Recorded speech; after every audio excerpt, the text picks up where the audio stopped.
मीरपुर नाम के शहर में तेजस अपनी पत्नी नीरू के साथ रहता था। पति पत्नी दोनों ही नौकरी करते थे। एक दिन तेजस गांव अपनी माँ के पास फोन करता है। हेलो, प्रणाम माँ। जीते रहो माँ, तुम दादी बनने वाली हो हैं? अरे वाह, ठीक है बेटा, मैं कल ही आती हूँ। जब माँ जी शहर पहुंची तो बेटे बहू ने बहुत अच्छे से स्वागत किया। लीजिए माँ जी, चाय। अरे गर्मा गर्म पकोड़े ले आओ माँ के लिए। नीरू रसोई में गई और 2 मिनट में ही पकोड़े ले आई।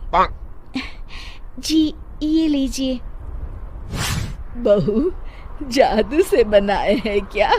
अभी तो रसोई में गई थी। यम्मी। माँ जी, शीला रसोई में पकोड़े तल रही है, मैं बस लेकर आई। हे भगवान, मेरा धर्म भ्रष्ट कर दिया तूने। अब तो गंगा जल से शुद्धिकरण करना होगा।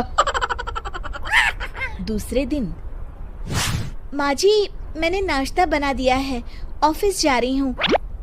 पर अभी तो घर का सारा काम पड़ा है। शीला आती ही होगी, झाड़ू पोछा बर्तन कपड़े वो सब कर लेगी। हमारे जमाने में घर का सारा काम हम ही करते थे। जी माँ जी, आप बहुत होशियार हैं, मैं घर ऑफिस दोनों नहीं संभाल पाती।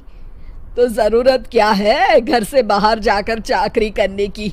वैसे भी घर का काम खुद करने से घर में बरकत आती है, समझी? पर माँ जी। पर वर कुछ नहीं, इस महीने की पगार मिले फिर ऑफिस बंद। हाँ। रात को नीरू तेजस से कहती है, सुनिए जी, माँ जी बोल रही थी कि मैं नौकरी छोड़ दूं। वैसे ठीक ही तो है, अभी तुम्हें आराम की जरूरत है। फिर भी आराम कहाँ, शीला को छुड़ाने के लिए बोल रही थी। तो अब 24 घंटे में इतना काम तो कर ही सकती हो। पर जॉब पसंद है मुझे, घर पर मन नहीं लगेगा।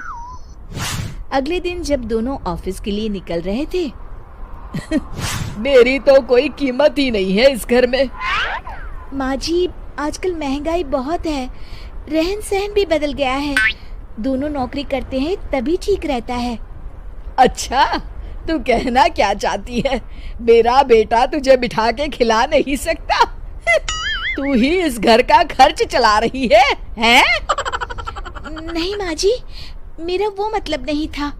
मतलब खूब समझती हूँ, ये बाल धूप में सफेद नहीं किए मैंने। हाँ। अब तो ये रोज का काम हो गया था। तेजस भी रोज की झिकझिक से परेशान हो गया था। एक दिन उसने कहा, नीरू, वैसे भी तुम्हें मैटरनिटी लीव मिलने वाली है, तो अभी से ही छुट्टी ले लो। पर क्या, मेरी सैलरी अच्छी खासी है। आखिर नीरू ने रिजाइन कर दिया।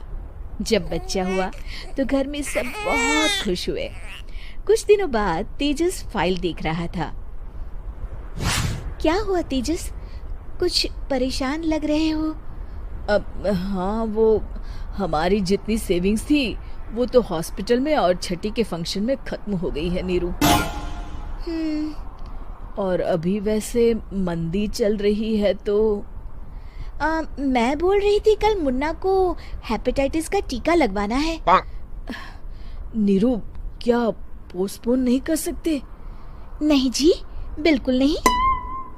अब तेजस को समझ में आ रहा था कि उससे गलती हुई है। पैसों की कमी का असर घर के माहौल पर भी पड़ रहा था। अगले दिन, बेटा मेरा चश्मा और ये दवाइयाँ ले आना, पर्चा देते हुए माँ जी ने कहा। जी। तेजस, मुन्ना के लिए दूध का डिब्बा और डायपर भी ले आना, और ये किराने के सामान की लिस्ट है, इसे भी लाना है। तेजस गुस्से में लिस्ट मरोड़कर फेंकता है और चिल्लाता है, पैसे क्या पेड़ पर उगते हैं? ये ले आना, वो ले आना। अरे पर ये जरूरत का सामान ही है। वो गुस्से में बिना कुछ कहे ऑफिस चला गया। अरे लंच तो ले जाइए। नीरू दौड़कर डिब्बा पकड़ाती है एक दिन खाना खाने के बाद, नीरू, अब तो मुन्ना कुछ बड़ा हो गया, तो अब तुम वापस ज्वाइन कर लो ना जॉब। पर इस रिसेशन में जॉब मिलना बहुत मुश्किल है। ट्राई तो करो। फिर मुन्ना? माँ जी है ना, और एक फुल टाइम मेड भी लगा लेंगे। पर माँ जी, उन्हें तो पसंद नहीं। तभी माँ जी वहाँ आ जाती है और प्यार से नीरू के सर पर हाथ फेरते हुए बोलती है, अब मेरी समझ में आ गया बहू, पहले के और अब के समय में अंतर है। तुम काम शुरू करो, मुन्ना की जिम्मेदारी मेरी।